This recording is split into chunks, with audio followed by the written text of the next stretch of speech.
من الشیطان الرجیم بسم اللہ الرحمن الرحیم نحمدہ ونصلی علی رسولہ الکریم اما بعد معزز سامعین السلام علیکم ورحمۃ اللہ وبرکاتہ۔ حمد و ثنا رب ذوالجلال کے لیے جو تخت عظمت جلال پر ہمیشہ سے متمکن ہے اور ہمیشہ رہے گا۔ اس کی قدرت کاملہ یہ کہ سمندروں میں مد و جزر کا پیدا کرنے والا، رات اور دن کا بنانے والا، خضا و قدر کا مالک و مختار ہے۔ عزت اور ذلت کا دینے والا وہی پروردگار ہے۔ زندگی اور موت اسی کے ہاتھ ہے۔ ہم اسی کی حمد و ستائش بیان کرتے ہیں، اسی کی بڑائی کے راگ الاپتے ہیں کہ اس خلاق اکبر نے جو عظیم احسان ہم پر کیا وہ یہی کہ امت محمدیہ میں پیدا فرمایا اور خود اس امت کی تعریف فرمائی کہ تم بہترین امت ہو، لوگوں کو برائیوں سے روکتے ہو، بھلائیوں کی طرف بلاتے ہو۔ درود و سلام سید العرب العجم جمیل الشیم صاحب الجود والکرم صلی اللہ علیہ وسلم کی ذات اقدس پر کہ جس ذات گرامی نے عرب کے بدموں اور خانہ بدوشوں کو تاریخ انسانی کے کاروان کا سالار بنا دیا۔ بزرگوں اور دوستو، یہ ماہ سیام ہمارے لیے برکتوں کے لیے، رحمتوں کے لیے اور بخشش کے لیے آیا ہوا ہے، اور اس سے کما خوب فائدہ اٹھانا ہمارا اپنا کام ہے۔ اس لیے کہ اللہ کے رسول صلی اللہ علیہ وسلم نے فرمایا کہ روزہ ایک ڈھال ہے، اور ڈھال سے جس انداز سے میدان کارزار کے اندر بچتے ہیں، روزہ اسی طرح گناہوں سے بچاتا ہے۔ شہوت کے تقاضے کو ختم کرنے کے لیے روزہ سب سے بہترین بات ہے، اور پھر دوسری بات یہ کہ وہ تمام جو نفسانی گناہ ہوتے ہیں اس سے بھی انسان بچا رہتا ہے، اسی لیے کہ ڈھال کا کام کرتا ہے۔ اور جب بندے مومن کو قبر میں لٹایا جاتا ہے تو دائیں جانب اس کے لیے نماز، بائیں جانب اس کے لیے روزہ، قرآن اس کے سرانے، خیر خیرات اس کے پیروں کی طرف آ جاتے ہیں اور عذاب الہی سے ان کو تمام بچاتے ہیں اس انداز سے۔ تو یہ روزہ جو ڈھال کا کام کرتا ہے تو تمام گناہوں سے، یعنی شیطان روزدار کے پاس آ نہیں سکتا، اور پھر اللہ تعالیٰ اس ماہ مبارک میں، ماہ سیام میں، تمام شیطانوں کو جو سرکش ہیں ان کو تمام گردابوں میں ڈال دیتا ہے زنجیروں سے جکڑ کر۔ یہ روزہ جو انسان کو تمام برائیوں سے بچاتا ہے، یہ روزہ جو اللہ کی رحمتوں سے ہمیں ملاتا ہے، اور اللہ تعالیٰ فرماتا ہے کہ روزہ میرے لیے ہے اور میں اس کا اجر و ثواب دوں گا۔ اجر و ثواب کیا ہوگا وہ تو اللہ سبحانہ تعالیٰ ہی بہتر جانے، اس لیے کہ اللہ ہی دینے والا ہے۔ اور یہ تمام باتیں، تمام جو نیکیاں انسان کرتا ہے وہ تمام کے تمام فرشتے لکھتے ہیں، لیکن اس کے باوجود روزہ جو ہے اللہ تعالیٰ اس کا اجر و ثواب دینے والا ہے۔ روزے میں شرط یہ بات ہے کہ نیت کر لیں، اور نیت اگر رات میں اگر نیت کر لیں تو بہت زیادہ بہتر ہے، اور اگر دن میں اگر نیت کرے، اگر یاد آ جائے، اس لیے کہ نیت کا معاملہ یہ ہے کہ بہت زیادہ قوی ارادہ ہو تو اس کے بعد ہی یہ نیت کی جا سکتی ہے۔ زبان سے بھی اس کا اقرار کرنا ضروری ہے، اور زبان سے بھی یہ اقرار یعنی سورج کے نکلنے سے پہلے یا سورج کے ڈھلنے سے پہلے یہ تمام ادا کر لی جائے۔ اور ایک مہینے کی اگر مکمل طور پر اگر نیت کر لی جائے تو یہ بات درست نہیں، لیکن روزانہ اس کے لیے تمام اگر نیت کر لی جائے تو سب سے زیادہ بہتر بات ہے۔ اسی لیے کہ روزہ رکھنے کی جو نیت ہماری ہے وہ اللہ تعالیٰ کو بھی ہم بتلانا ہے کہ ہم روزدار ہیں، ہم روزہ رکھیں گے، اور اس معاملے کے اندر جب روزہ رکھ لیتے ہیں تو اس کے اندر پھر کسی قسم کا توڑنے کا سوال نہیں پیدا ہوتا۔ اللہ تعالیٰ اپنے بندوں پر بڑا مہربان ہے، اور اگر بندوں سے کسی قسم کی کوئی غلطی سرزد ہو جائے، وہ اس انداز سے کہ بھولے سے کچھ کھا پی لے، تو وہ روزہ ضائع نہیں ہوتا، روزہ ختم نہیں ہوتا۔ ہاں، اگر یاد آنے کے بعد بھی کہ میں آج روزہ دار ہوں، اس کے باوجود اگر کھانا پینا اگر جاری رہا تو پھر وہ روزہ فاسد ہو جاتا ہے۔ اور اگر اسی انداز سے اگر اللہ تعالیٰ نے انہیں کھلا دیا ہے، بھول سے اگر وہ کھا لیے ہیں تو ان کے لیے بڑی تقویت کی بات ہے۔ اور پھر یہ یعنی اللہ تعالیٰ نیتوں کو جاننے والا ہے، اور یہ سمجھ رہے ہیں کہ ہم بھول گئے ہیں اور اس کے بعد کھا رہے ہیں تو ایسی بات نہیں۔ اور اگر کسی ایسے کام میں جس سے روزہ ضائع ہوتا ہے، اور اگر یاد آ جانے کے بعد اگر اس کو ترک کر دیا جائے تو روزے پر اس کا کسی قسم کا کوئی فرق نہیں پڑتا، بلکہ وہ روزہ اس کا قائم رہتا ہے۔ اگر یہ سمجھ لیا جائے کھانے کے بعد کہ میں کھا چکا ہوں، اب میرا روزہ ختم ہو گیا ہے، اس انداز سے اگر وہ روزہ ختم کر دے تو ہاں، اس کے اوپر قضا لازم آتی ہے کہ پھر وہ روزہ رکھے۔ منہ بھر خے آ جائے تو آپ وہ خے کرا دیا تو یہ روزہ ضائع نہیں ہوگا، لیکن اگر خے کرنے کے ارادے سے اگر اس کو نکال کر دے تو اس کے اوپر قضا واجب ہو جاتی ہے۔ تو دوستوں اور بزرگوں، روزے کی اہمیت ہے، اور روزے کی اہمیت میں اس انداز سے کہ اگر آپ سو گئے ہوں، اگر احتلام اگر ہو گیا ہو تو روزے کے اندر کسی قسم کا فرق نہیں پڑتا، فوراً آپ اس کے اندر غسل کر لیں۔ غسل کرنے کی اگر حاجت ہو اور سحری کا اگر وقت آ جائے تو اس وقت تنگ اگر ہو تو آپ وضو بنانے کے بعد آپ پہلے سحری کر لیں، اور اس کے بعد آپ غسل کر لیں، اس کے بعد نماز ادا کر لیں۔ اللہ تعالیٰ بندے کے لیے سہولتیں دیا ہے، اور سہولتوں سے ہم کما خو اگر فائدہ اٹھا لیں تو بہت زیادہ اچھی بات ہے۔ اس لیے کہ اس کا جاننا بھی ضروری ہے۔ سحری کا کھانا اللہ کے رسول صلی اللہ علیہ وسلم کے فرمان کے مطابق یہ برکت ہے، اس کے اندر کھا لیا کرو۔ اللہ کے نبی صلی اللہ علیہ وسلم نے فرمایا کہ جب تک میری امت سحری کرتے رہے گی باوقار رہے گی۔ اللہ کے نبی صلی اللہ علیہ وسلم نے سحری کی بڑی تاکید فرمائی کہ یعنی عزت اور احترام کے ساتھ رہیں گی وہ قوم جو سحری کرتے رہیں گی۔ حضرت عبداللہ ابن عمر نے کہا کہ سابقہ امتوں میں اور ہماری امت محمدیہ میں جو فرق ہے وہ سحری کا فرق ہے۔ سابقہ امتوں کو یہ اللہ تعالیٰ نے یہ تمام آسائشیں نہیں دیں، لیکن امت محمدیہ کے لیے الحمدللہ اللہ تعالیٰ نے بڑے نعمتوں سے نوازا، سحری کرنے کے لیے نوازا۔ پہلے بیوی سے قربت کے لیے بھی ممانعت تھی، لیکن اس کے بعد پھر اللہ تعالیٰ نے اپنے بندوں پر اس انداز سے فضل فرمایا کہ روزے کے اوقات کو چھوڑتے ہوئے اگر بیوی سے اگر آپ ملتے ہوں تو اس بات کی تھوڑی سی اجازت دے دی گئی ہے۔ روزے کے اندر اہتمام اس بات کا کریں کہ کسی قسم کی غیبت نہ ہو، کسی قسم کی کوئی چغلی نہ ہو، نمازوں کے مکمل طور پر پابندی ہو، اور پھر آپ اس انداز سے کہ اللہ تعالیٰ نے آپ کو کچھ عطا کیا ہے تو آپ کم سے کم ایک آدمی کو، 2 آدمی کو، 10 آدمی کو، جتنی استطاعت آپ کی ہے اگر آپ افطار کرا دیں تو اللہ کے رسول صلی اللہ علیہ وسلم کے فرمان کے مطابق آپ کو اجر و ثواب بہت زیادہ ملے گا۔ یا یوں سمجھیے کہ ایک روزدار کو اگر آپ روزہ افطار کرواتے ہیں تو روزدار کے روزہ رکھنے سے جو ثواب اسے ملتا ہے اتنا ہی ثواب اللہ تعالیٰ ان بندوں کو عطا کرے گا جو اس بندے کے لیے افطار کرواتا ہے، اور پھر وہ بندہ جو روزہ رہتا ہے اس کے ثواب میں کسی قسم کی کوئی کمی نہیں کرتا۔ پھر اللہ کے نبی صلی اللہ علیہ وسلم نے فرمایا اگر اس کسی بندے کو آپ نے پیٹ بھر کھلا دیا، کسی مسافر کو، کسی روزدار کو اگر آپ نے پیٹ بھر کھلا دیا تو اللہ تعالیٰ اپنی شان کریمی سے اسے میرے حوض کوثر سے اسے سیراب کرے گا، پھر اس کے بعد وہ کبھی پیاس محسوس نہیں کرے گا۔ تو بزرگوں اور دوستو، رمضان المبارک کی یہ جو نعمتیں اللہ تعالیٰ نے ہمیں نوازی ہیں وہ اس نعمتوں سے ہم کما خوف فائدہ اٹھانے والے بنے، اس لیے کہ اللہ تعالیٰ کا یہ فرمان ہے کہ روزدار کے لیے جنت آراستہ کی جاتی ہے، یعنی ہر سال آراستہ کی جاتی ہے اس انداز سے کہ جب آپ مرنے کے بعد اپنے اس مقام کو دیکھیں گے جنت کے اندر تو آپ تعجب کریں گے کہ ہر سال جتنے سال آپ روزے رکھے اللہ تعالیٰ نے ان کو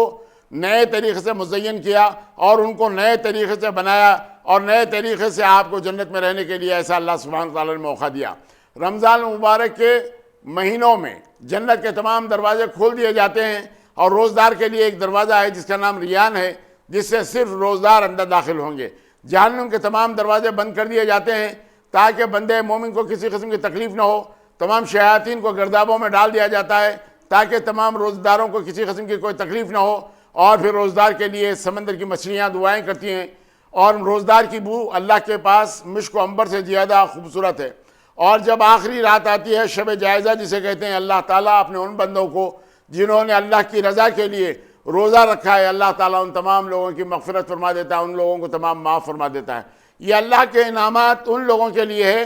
جو اللہ کی رضا کے لیے روزے رکھیں، اور پھر اللہ تعالیٰ ان پر ایسا مہربان ہے کہ مت پوچھیے۔ روزہ ایک ایسی عبادت ہے جس میں کسی قسم کی ریا کا دخل نہیں، اس لیے کہ بندہ مومن منہ میں پانی لیتا ہے لیکن حلق سے نیچے ایک خطرہ اتارنا اپنے لیے حرام سمجھتا ہے۔ یہی وہ ادائیں ہیں جو اللہ تعالیٰ کو پسند ہے۔ اللہ تعالیٰ کھانے پینے سے ماورا ہے، اللہ تعالیٰ کھاتا پیتا نہیں ہے، اور اپنے بندے کو نماز کی حالت میں اور روزے کی حالت میں اللہ تعالیٰ اسی انداز سے دیکھنا چاہتا ہے۔ جو اللہ کے صفات ہیں اس میں وہ بندہ آ جاتا ہے، کھانے پینے سے ماورا رہتا ہے، کھانے پینے سے بندہ ہوا رہتا ہے، اور پھر اس وقت کھولتا ہے جب اللہ کا حکم ہوتا ہے کہ وہ تمام روزہ افطار کر لیں، اور اس وقت تک سامنے انواع اقسام کی تمام چیزوں کو لیے ہوئے بیٹھا ہوا ہے، لیکن وہ اپنے منہ میں ڈالنا حرام سمجھتا ہے محض اس لیے کہ اللہ کا حکم نہیں۔ اور اللہ تعالیٰ ایسے موقع پر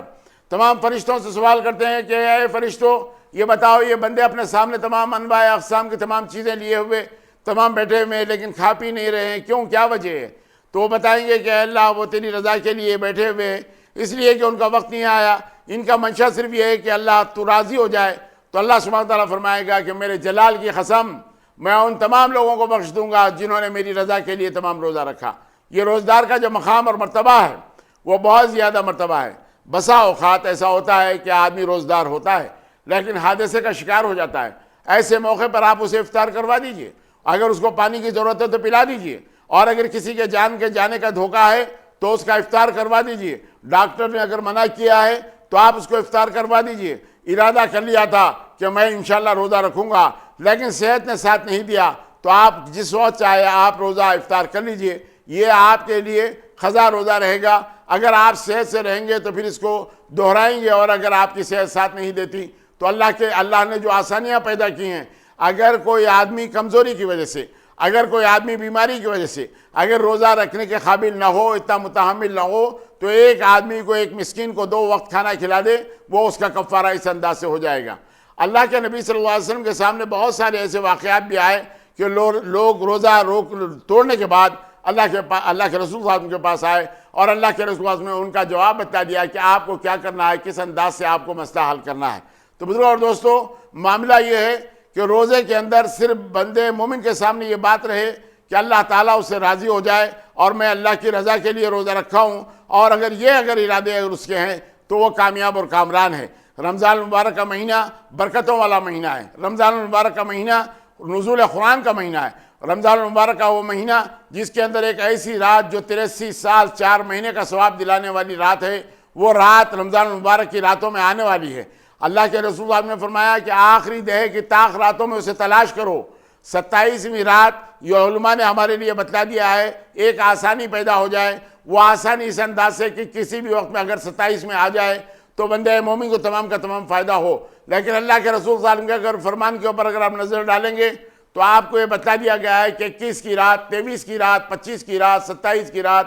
اور 29 کی رات، یعنی رمضان المبارک کی وہ طاق راتوں میں اللہ تعالیٰ کے احکامات کو، یعنی قدر کی رات کو آپ تلاش کرو، اس لیے کہ وہ رات 1000 مہینوں سے زیادہ بہتر ہے، برابر ہے نہیں، اس سے زیادہ بہتر ہے۔ وہ رات آنے والی ہے اور اس ماہ مقدس میں آنے والی ہے۔ صحابہ کرام نے جب اللہ کے نبی صلی اللہ علیہ وسلم سے روزدار کے لیے جو خوشخبریاں سنی کہ یہ آخری رات شب جائزہ ہوگی، اللہ تعالیٰ سب کو بخش دے گا، تو صحابہ نے سوال کیا کہ اللہ کے نبی کیا وہ قدر کی رات ہوگی؟ تو اللہ کے نبی صلی اللہ علیہ وسلم نے فرمایا اس کا اجر و ثواب علیحدہ رہے گا، لیکن صرف روزدار کی روزی، جیسے ایک مزدور کی روزی اللہ تعالیٰ دیتا ہے، اس انداز سے روزدار کی روزی کے تحت میں آخری رات میں تمام لوگوں کو، جسے شب جائزہ کہتے ہیں، تمام کا تمام اللہ تعالیٰ بخش دے گا۔ یہ نعمتیں اللہ تعالیٰ ہمیں دے رہا ہے، یہ نعمتیں اللہ تعالیٰ ہمیں سرفراز کر رہا ہے۔ ہمارا اپنا کام یہ کہ اگر ماں باپ میں کوئی زندہ ہو تو ان سے ایسی دعائیں لے لے کہ ہماری آخرت سدھر جائے، اور اپنی اولاد کے لیے ماں باپ کا بھی یہ فریضہ بنتا ہے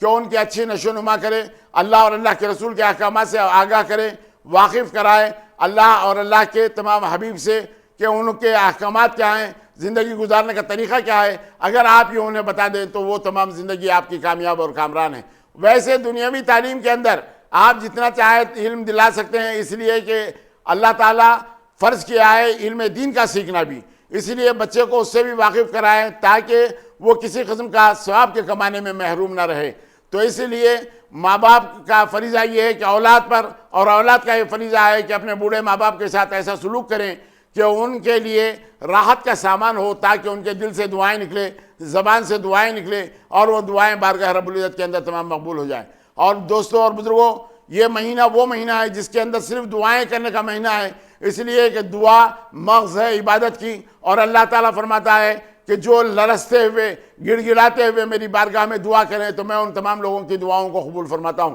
اللہ کے رسول صلی اللہ علیہ وسلم نے فرمایا کہ روز قیامت جب بندہ مومن یہ دیکھے گا کہ اس کے دنیا کے اندر جو دعائیں قبول نہیں ہوئی، اس کا اجر و ثواب جب قیامت میں ملے گا تو اس وقت تمنا کرے گا کہ کاش دنیا میں میری کوئی دعا قبول نہ ہوئی ہوتی، اس کا اجر و ثواب مجھے آج مل گیا ہوتا تو بہتر ہوتا۔ اس لیے کہ اللہ تعالیٰ اس انداز سے دینے والا، اللہ تعالیٰ کسی کی دعاؤں کو رد نہیں کرتا، اللہ تعالیٰ اس وقت اس کا اجر و ثواب دے دیتا ہے، ان دعاؤں کو قبول فرماتا ہے، یا بعض دعائیں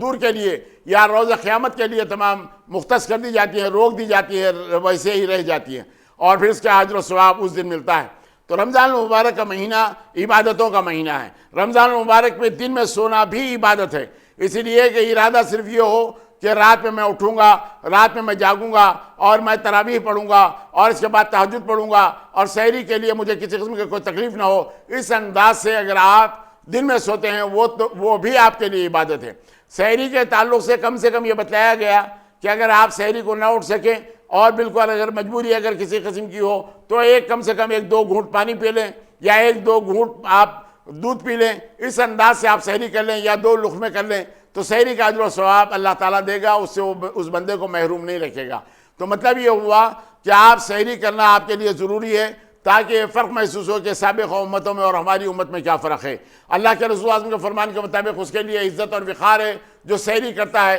اور باوقار زندگی گزارتا ہے۔ اللہ کے نبی صلی اللہ علیہ وسلم نے ان کے تعلق سے جو باتیں تمام بتلا دیں کہ اس معاملے کے اندر، اس رمضان المبارک کے اندر آپ کسی سے جھگڑا نہ کریں، اور اگر کوئی آپ سے جھگڑنے کے لیے آ جائے تو آپ کا صرف یہ کہہ دینا کافی ہے کہ میں روزے سے ہوں، تو اللہ تعالیٰ اس کا بندوبست فرما دے گا۔ اور اگر آپ کے عزت نفس کے ساتھ اگر سامنے والا اگر کھیل بھی رہا ہو اور آپ اللہ کی رضا کے لیے اس سے لڑنا اس لیے کہ آپ روزدار ہیں مناسب نہیں سمجھتے، تو اللہ تعالیٰ اس کا بھی اجر و ثواب آپ کو دے گا، اس لیے کہ آپ بندے نے میرے لیے اور روزہ رکھنے کے بعد روزے کے احترام میں کسی قسم کا جنگ و جدال نہیں کیا، اس لیے اللہ تعالیٰ اس کے ساتھ بڑی عنایتیں کرے گا۔ تو بندے مومن کا یہ کام ہے کہ اللہ تعالیٰ کی رضا کے لیے روزہ رکھے، اللہ کو راضی کرے، اللہ کے رسول اعظم کے فرمان کے مطابق اپنی زندگی کو ڈھالے، تو انشاءاللہ المستعان زندگی کے اندر اللہ تعالیٰ نئی جیلا لائے گا اور ہمارے لیے تمام کامیابی اور کامرانی کی بات ہوگی۔ اس ماہ مقدس کے اندر اپنے معصوم بچوں کو آپ محروم مت رکھو، ان بچوں کو اپنے ساتھ لے لو اور ان بچوں کے ساتھ سحری کرو جو بچے سن بلوغ کو نہیں پہنچے بلکہ بہت چھوٹی عمر کے ہیں۔ ان لوگوں کا بھی اگر ارادہ روزہ رکھنے کا ہو تو آپ اسے منع نہ کیجئے، چاہے وہ جب تک چاہے رکھیں اور جب تک چاہے وہ کھول لیں، اس معاملے کے اندر کسی قسم کی کوئی مداخلت آپ نہ کریں، آپ کے اوپر کسی قسم کا وبال نہیں آئے گا، لیکن ان بچوں میں ایک جذبہ ایمانی پیدا ہوگا بچپن ہی سے کہ مجھے بڑا ہونا ہے، روزہ رکھنا ہے اور ان روزوں کو اس انداز سے تمام کرنا ہے۔ اور جو سن بلوغ کو پہنچ چکے ہیں ان پر تو روزہ فرض ہو گیا ہے، ان میں ماں باپ کی ایک ذمہ داری نہیں بلکہ ان کے اوپر اس بات کی ذمہ داری ڈالی جائے کہ یہ فرض ہے اور اس کو ادا کرنا ضروری ہے۔ اور بزرگوں اور دوستوں، ان لوگوں سے میری التجا ہے جن کو اللہ تعالیٰ نے مال و اسباب سے نوازا ہے، جو صاحب نصاب ہے، آپ کا اور میرا کام یہ ہے کہ ان غریب لوگوں کی یا ان اپنے رشتہ داروں کی تمام مدد اس ماہ مقدس میں کر دیں تاکہ ان لوگوں کا رمضان المبارک بہت آسانی کے ساتھ، بہت آسائش کے ساتھ تمام ہو جائے اور ان کی تمام کلفتیں دور ہو جائے۔ اگر اللہ تعالیٰ ہم سے کسی ایک دو بندے کے لیے بھی اگر یہ کام کرواتا ہو تو ہمارے لیے کامیابی اور کامرانی کی بات ہے، اس لیے کہ اس ماہ مقدس کے اندر ان لوگوں کی ضرورتوں کو پورا کرنا،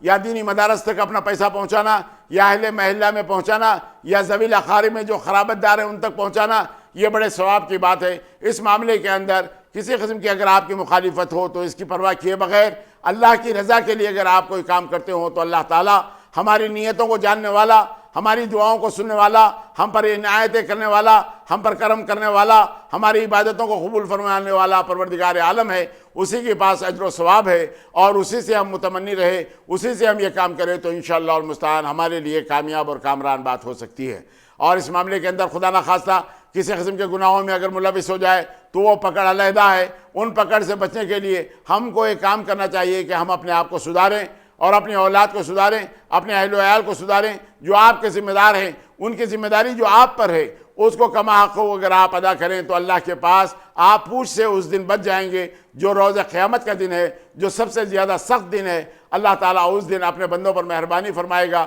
جو اللہ کی رضا کے لیے زندگی کا ہر کام کرتے ہیں اسی کے اندر ہماری کامیابی ہے۔ حضرت ابو امامہ باہلی سے روایت ہے کہ اللہ کے رسول اللہ نے فرمایا کہ ایک روزدار میں اور جہنم میں جو فاصلہ ہوگا وہ بہت 70 سال کی مسافت کا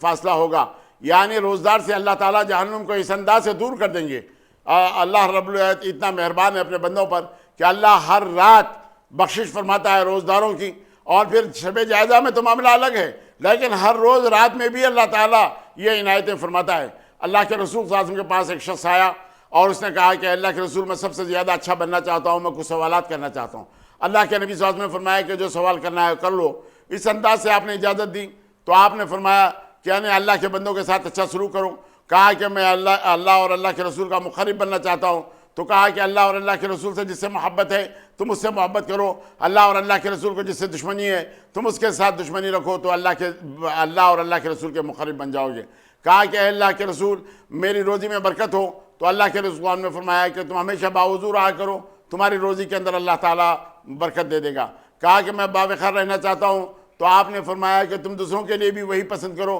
جو اپنے لیے تم پسند کرتے ہو، اس انداز سے تم کو اللہ تعالیٰ باوقار کر دے گا۔ اللہ کے رسول صلی اللہ علیہ وسلم نے مختلف قسم کے سوالات کیے اور اللہ کے نبی صلی اللہ علیہ وسلم نے مختلف قسم کے انہیں جوابات دیے اور ان کو اس انداز سے مطمئن کیا۔ اللہ کے نبی صلی اللہ علیہ وسلم کا طریقہ کار یہ کہ جو بندہ آتا جس انداز سے آپ سے سوال کرتا اسی انداز سے اللہ کے رسول صلی اللہ علیہ وسلم انہیں جواب دیتے اور اس انداز سے بھیجتے. روزے کے اندر حضرت علی بن ابی طالب کا جو قول ہے وہ اس انداز سے کہ میرے پاس مہمان اگر آ جائیں تو مہمانوں کی ضیافت کروں اور چلچلاتی دھوپ میں یعنی کڑاکے کی گرمی کے اندر میں روزہ رکھوں اور پھر دشمنوں کو تمام کے تمام تہہ تیغ کروں. صرف 3 خواہشات میرے ہیں، یعنی رمضان المبارک کا روزہ، یا جب روزہ آ جائے تو کڑک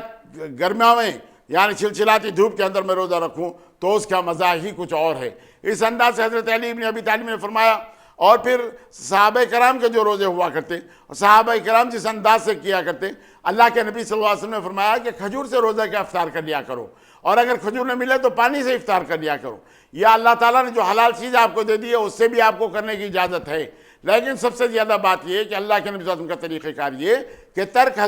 کھجوروں سے، تازہ کھجوروں سے اللہ کے نبی صلی اللہ علیہ وسلم افطار کیا کرتے تھے. اگر تازہ کھجور نہ ملے تو آپ چھوارے استعمال کرتے تھے، سکے ہوئے جو کھجور ہیں اس سے استعمال کرتے تھے. لیکن کھجور کے اندر کھجور استعمال کرنے کے بعد آج بھی سائنسی طبی نقطۂ نظر سے بھی کھجور کا استعمال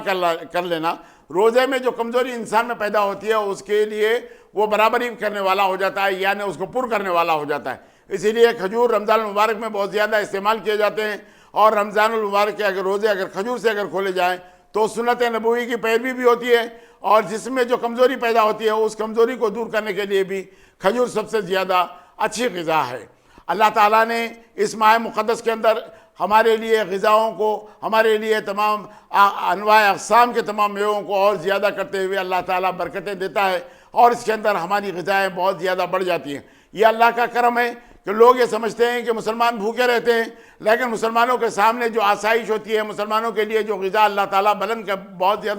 زیادہ کر دیتا ہے، جو نعمتوں سے سرفراز فرماتا ہے، اس کا اندازہ کون کر سکتا ہے. اور یہ سمجھتے ہیں کہ اس کے معاملے کے اندر کمزوری ہے، لیکن روزہ ڈھال ہے اور روزہ روح کی غذا ہے. آپ جتنا خالی پیٹ رہیں گے اللہ کی عبادتوں کے اندر اتنی مسرت آئے گی. آپ خالی پیٹ رہیں گے اور اللہ کی بارگاہ میں دعائیں کریں گے تو اللہ تعالیٰ ان دعاؤں کو بھی قبول کرے گا، اس روزے کو بھی قبول کرے گا، اور آپ کی روح بڑے لطیف ہو جائے گی. اسی لیے کہ وہ تمام کثافت جاتی رہے گی، لطافت آتے رہے گی. اس لیے کہ رمضان المبارک کے روزے رکھنے سے جو روح کو غذا ملتی ہے وہ غذا یہی ہے کہ آپ کے بھوکے رہنے سے، آپ کے خلوع معدہ رہنے سے جو فائدہ آپ کے جسم کو ملتا ہے، آج سائنس اس بات کے لیے متقاضی ہے کہ وہ تمام کی تمام بیماریاں جو سال بھر میں آ جاتی ہیں رمضان المبارک کے 1 مہینے کے روزے رہنے کے بعد وہ تمام کی تمام خود بخود ختم ہو جاتی ہیں. اس لیے کہ وہ تمام کثافت جو جمع ہو جاتی ہے روزہ کھولنے کے بعد ایک لخت اسے تمام ختم کر دیا جاتا ہے، وہ تمام کی تمام بیماریاں تمام ختم ہو جاتی ہیں. اور بندہ مومن یہ سمجھتا ہے کہ اس سے کسی قسم کی کمزوری آ جائے، یہ قطعی بات درست نہیں ہے، بلکہ اس سے اندر تو تقویت آتی ہے.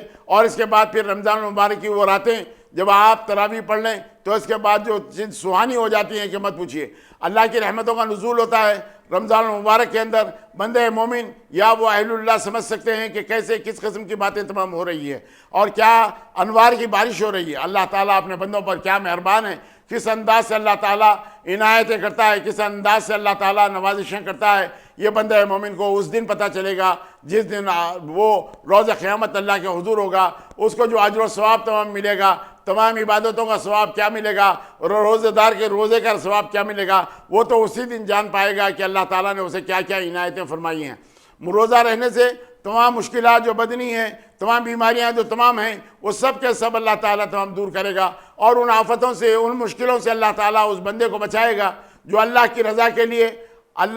کے لیے روزہ رکھتا ہو اور اللہ کی رضا کے لیے اپنا زندگی کا کام کرتا ہو. تو اس کے لیے اس کی عبادتیں بھی قبول اور اس کی تمام دعائیں بھی قبول اور اس کی زندگی بہترین خوشحال زندگی اللہ تعالیٰ فرما دیتا ہے. اس لیے کہ رمضان المبارک کے بعد اللہ کے رسول نے فرمایا اگر رمضان کے روزوں کی اگر کوئی اہتمام کر لے، 30 روزے اگر رکھ لے، اس کے بعد 6 سنت کے روزے شوال کے اگر رکھ لے تو وہ بندے مومن اللہ تعالیٰ اسے پاک کر دیتا ہے جیسے پیدا ہوتے وقت وہ پاک تھا، یعنی مکمل طور پر. اور پھر اللہ کے رسول نے فرمایا کہ یہ 6 روزے رکھنے کے بعد ایسا کہ ہر روزے کا 10 گنا ثواب، تو اس انداز سے 360 روزوں کا ثواب ملے گا. یعنی ایک بندہ مومن مکمل 1 سال تک روزدار رہا، یہ اس کا ثواب اس کے نام اعمال میں لکھا جائے گا. تو بزرگوں اور دوستو، رمضان المبارک کا مکمل طور پر اہتمام کریں. اگر رمضان المبارک کا اہتمام باوجود قوت رکھنے کے، باوجود استطاعت رکھنے کے، باوجود طاقت رکھنے کے، باوجود کھانے پینے کا اسباب رکھنے کے، اگر کوئی بندہ مومن نہ رکھے اور اس کے بعد سال بھر تک کے لیے اس کی اگر تلافی کے لیے روزے رکھے تب بھی کھانہ پوری تو ہو جائے گی، تلافی نہیں ہوگی. یعنی وہ اجر و ثواب جو رمضان المبارک کے روزے میں ملنے والا ہے، اگر عمدن آپ نے کسی روزے کو اگر چھوڑ دیا تو پھر اللہ کے پاس صرف آپ روزہ رکھ کے کھانا پوری کر سکتے ہیں، لیکن وہ اجر و ثواب سے محروم ہو جاتے ہیں. زندگی بھر اگر آپ روزے رکھے تب بھی اس کی تلافی نہیں ہو سکتی. یہ اللہ کے رسول اللہ نے فرمایا اس انداز سے ہم کو اپنی زندگی گزارنا ہے کہ جب اللہ تعالیٰ نے فرض رکھے. دوسری قوموں میں بات کیا تھی؟ دوسری قوموں میں جب گرما آ گیا تو ان لوگوں نے تمام موسم بہار میں اس رمضان المبارک کو بدل دیا اور اس کے اندر 30 روزے رہنے کے بجائے 40 روزے رہنے کے لگے. اور جب ان کا بادشاہ بیمار ہو گیا تو 7 روزے اور بڑھا لیے. یہودیوں کے پاس یہ تمام ہوا، لیکن اس کے باوجود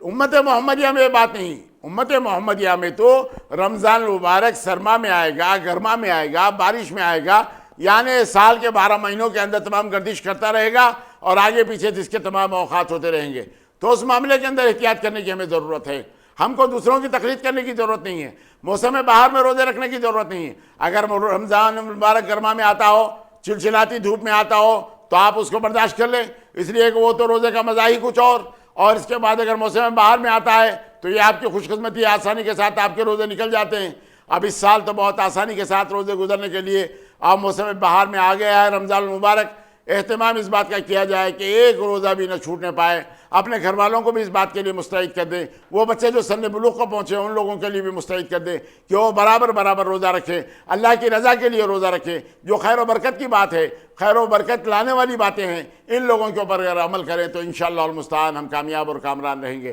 بزرگوں اور دوستو، یہ مہینہ شاید ہمیں آئندہ ملے یا نہ ملے. یہ مہینہ جو مل گیا ہے اس کو غنیمت سمجھتے ہوئے اگر ہم عبادت کر لیں تو یہ عبادتیں ہی ہماری کامیاب ہو سکتی ہیں. اور اگر ان ایام کی اگر ہم لاپرواہی کریں گے تو عمر تو گزر جائے گی، وقت تو گزر جائے گا، رمضان تو چلا جائے گا، لیکن وہ سعادت اور منزلت جو اللہ تعالیٰ نے ہمارے مقدر میں لکھی ہے اس سے ہم محروم رہ جائیں گے. اس کی محرومی سے بچنے کے لیے، اللہ کی رضا کے لیے اپنے آپ کو اپنے نفسوں پر کنٹرول کرتے ہوئے ہم آگے بڑھیں تو انشاءاللہ المستعان ہماری کامیابی ہے. اور اگر اس انداز سے اگر نہ ہوتے ہوں اور اگر سستی کے اندر، کاہلی کے اندر پڑے رہے تو ہمارے لیے محرومی کی بات ہو جائے گی. اللہ تعالیٰ اس محرومی سے آپ کو اور مجھے بچائے، اسی لیے کہ یہ محرومی لے کے ڈوبنے والی محرومی ہے. یہ محرومی ہم کو محروم کرنے والی محرومی ہے. اس سے بچنے کے لیے ہم اللہ کی رضا کے لیے کام کریں تو انشاءاللہ المستعان کامیاب ہو جائیں گے، کامران ہو جائیں گے. خیر و برکت سے اللہ تعالیٰ ہمارے گھروں کو منور کر دے گا اور ہماری زندگیوں کے اندر خوشحالی لا دے گا، ہمارے گناہوں کو معاف فرما دے گا، غیب سے ہماری روزی میں اضافہ فرمائے گا جو ہمارے فہم و گمان میں نہ ہو. اس لیے کہ اللہ کے رسول اللہ نے فرمایا کہ اللہ تعالیٰ انزل من السماء، آسمان سے روزی پہنچاتے ہیں. آپ اس کا فہم و گمان میں بھی نہیں لا سکتے کہ کہاں دے گا، کتنا دے گا، کب دے گا، کیسے دے گا. یہ تو رب العالمین کو معلوم ہے کہ وہی دینے والا ہے، وہی ہماری حاجت روائی کرنے والا ہے، اس کے علاوہ کوئی اور نہیں. معاملہ یہ ہے کہ اس ماہ مقدس کے اندر شراب سے، جوئے سے، چوری سے، زنا سے، جادوگری سے، ماں باپ کے قدر و منزلت کرتے ہوئے اور رشتوں کو منقطع کرنے والا نہ بنتے ہوئے اللہ کی بارگاہ میں سچے دل سے اگر دعائیں کرے تو اللہ تعالیٰ ان دعاؤں کو قبول فرماتا ہے اور ان دعاؤں کو مقبولیت بخشتا ہے. اور اگر خدا نہ خواستہ ہے کسی قسم کی ایسی کوئی کمزوری ہم میں ہے، تا وقت ہے کہ ہم توبہ نہ کریں، اللہ تعالیٰ ان دعاؤں کو قبول نہیں فرماتا. بارگاہ رب العزت میں میری دعا ہے کہ پروردگار عالم کما حقہ رمضان المبارک کے فائدے اٹھانے والے بنا دے. مولا ہم پر کرم فرما، ہم پر رحم فرما، ہم پر فضل فرما، ہمارے مرحومین کی مغفرت فرما. اس ماہ مقدس کے طفیل میں مولا ہماری چھوٹی موٹی عبادتوں کو قبول فرما. وصلی اللہ علی محمد النبی الامی وآلہ وصحبہ وسلم. والحمد للہ رب العالمین وآخر دعوانا الحمد للہ رب العالمین.